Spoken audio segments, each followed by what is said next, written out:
Jihad in Islam.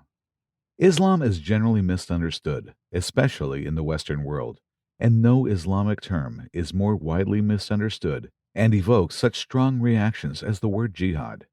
Jihad is often mistranslated to mean holy war, and some non Muslims misunderstand the term to mean waging war against disbelievers to either convert them to Islam or to kill them. Often, the word jihad is thought to be synonymous with terrorism. In reality, this couldn't be further from the truth. Jihad comes from the Arabic word meaning to make an effort or to strive towards a goal. The term jihad means to exert oneself or to struggle. In the Islamic context, it means to struggle against one's evil inclination. So any effort of self-improvement, whether in the form of improving one's spirituality, education, or financial situation, is an act of jihad. The Holy Quran makes it clear that jihad has been used to mean striving or exerting. We shall certainly guide those who strive for our cause to our path. God is certainly with the righteous ones. Quran 29:69. This verse applies to ones that spiritually struggle to attain closeness to and seek the pleasure of God. Jihad comes in different forms. The most essential type of jihad, which can be labeled as major jihad, is jihad on nafs, the jihad of the soul.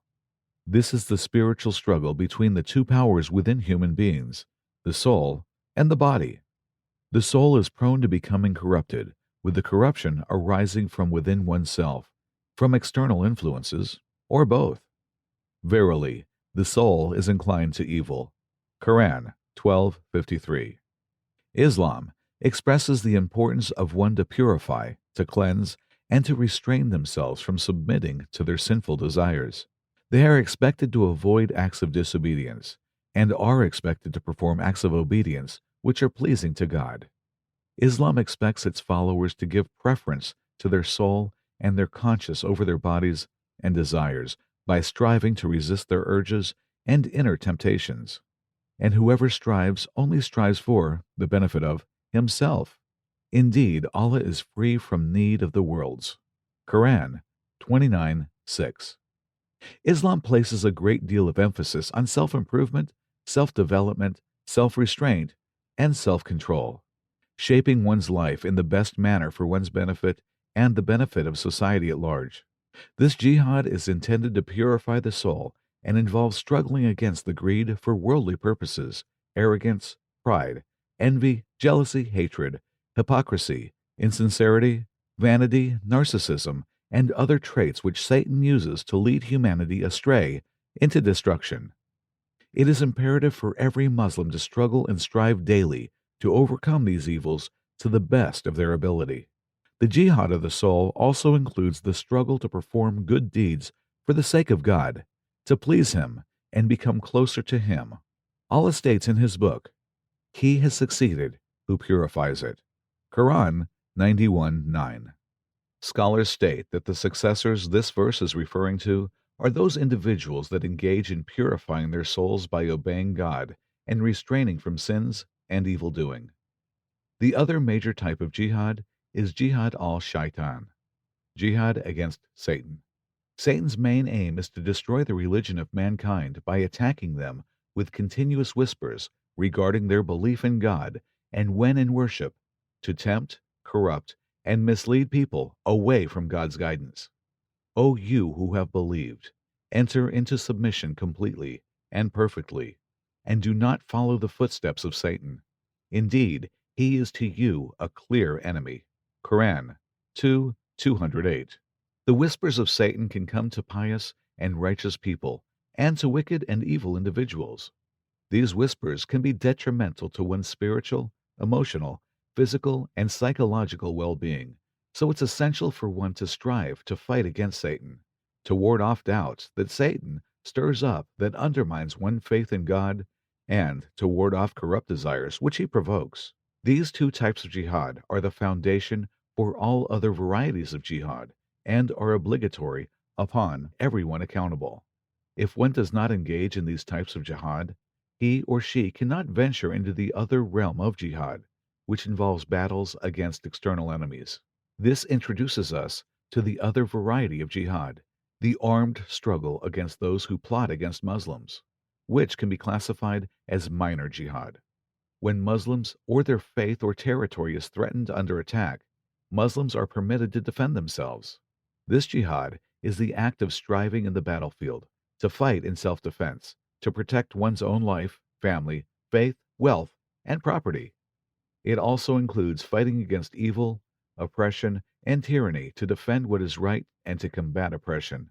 This jihad is the effort and struggles to improve society. As stated earlier, jihad does not mean holy war. The Arabic word for holy war is harban muqaddasha. The word jihad does not imply holy war, and the words holy war do not exist at all in the Holy Quran or any authentic hadith, sayings of Prophet Muhammad. The killing of innocent people, whether Muslim or non-Muslim, is condemned in Islam and is considered a major sin. Islam does not permit Muslims to fight against non-Muslims solely based on their faith. Islam is a religion of peace, mercy, and forgiveness. No one can be compelled to accept Islam. There shall be no compulsion in acceptance of the religion. The right course has become clear from the wrong. So, whoever disbelieves in false deities and believes in Allah has grasped the most trustworthy handhold with no break in it. And Allah is hearing and knowing. Quran 2:256. Muslims must convey and establish the proofs and evidence of Islam to people so they can be differentiated from falsehood. Islam is clear in terms of its message and mission, both of which no one is compelled to accept. Whoever is not stubborn or arrogant in their acceptance will enter and accept Islam, and whoever rejects the truth may do so. No one can threaten or harm anyone because they choose not to accept Islam. If one is compelled to accept this faith, then he or she is not a true Muslim at heart. Islam does not allow for the fighting of non-combatants. Military conflicts are to be directed against only fighting soldiers, and not against innocent civilians. The acts, such as those committed on 9/11 in the United States, for example, are classified as a major sin in Islam and carry the death penalty. Whoever kills a soul, unless for a soul or corruption done in the land, it is as if he had slain mankind entirely, and whoever saves one, it is as if he had saved mankind entirely. Quran 5:32. It is also forbidden for one to harm or kill oneself by any means. Suicide is a severe sin in Islam, a state of disbelief, and a loss of faith that is condemned by the Quran. Do not throw yourselves with your own hands into destruction, and do good. Indeed, Allah loves the doers of good. Quran 2:195. Unfortunately, there is a category of brainwashed Muslim youth who get drafted into misguided terrorist groups who believe that upon exploding themselves that they would die as martyrs and get sent directly to paradise. Islam condemns quite the contrary, suicide in any form. If attacked, one is permitted to fight back in self-defense. Muslims should be keen to defend themselves and preserve their own lives. Permission to fight has been given to those who are being fought because they were wronged, and indeed, Allah is competent to give them victory. 22:39. However, if the other party refrains from aggression and offers peace, then Muslims are expected to extend their hand for peace in return. And if they incline to peace, then incline to it also, and rely upon Allah. Indeed, it is He who is the hearing, the knowing. Quran 8:61. The first battle, fought by our Prophet and his followers, called the Battle of Badr, was an act of defense against a group who plotted and waged war against the Muslims. When fighting in defense, the Holy Quran warns Muslims not to exceed their military actions beyond the proper limits. Fight in the way of Allah, those who fight you but do not transgress. Indeed, Allah does not like transgressors. Quran 2:190. This type of fighting is permitted, as it is a lesser evil designed to rid the world of a bigger evil. It is committed with the purpose of enjoying the right and forbidding the wrong.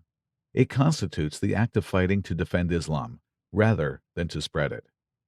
Islam has provided guidelines for fighting against the enemy in self-defense.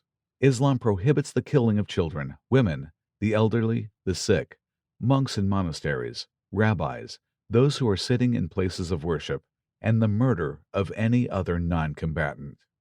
Even in a state of war and fighting, Islam does not allow torture of prisoners of war, mutilation, treason, rape, cutting down fruitful trees, or the destruction of property.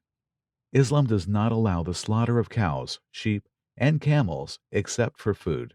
Muslims are also forbidden from attacking wounded soldiers unless the wounded soldier is still fighting you. Islam only allows fighting with minimum necessary force. Some enemies of Islam take the text of the Holy Quran and Hadith out of context, claiming Islam promotes violence and terrorism, even though jihad has nothing to do with harming oneself or society. Jihad remains a noble matter, a noble strike for the sake of God.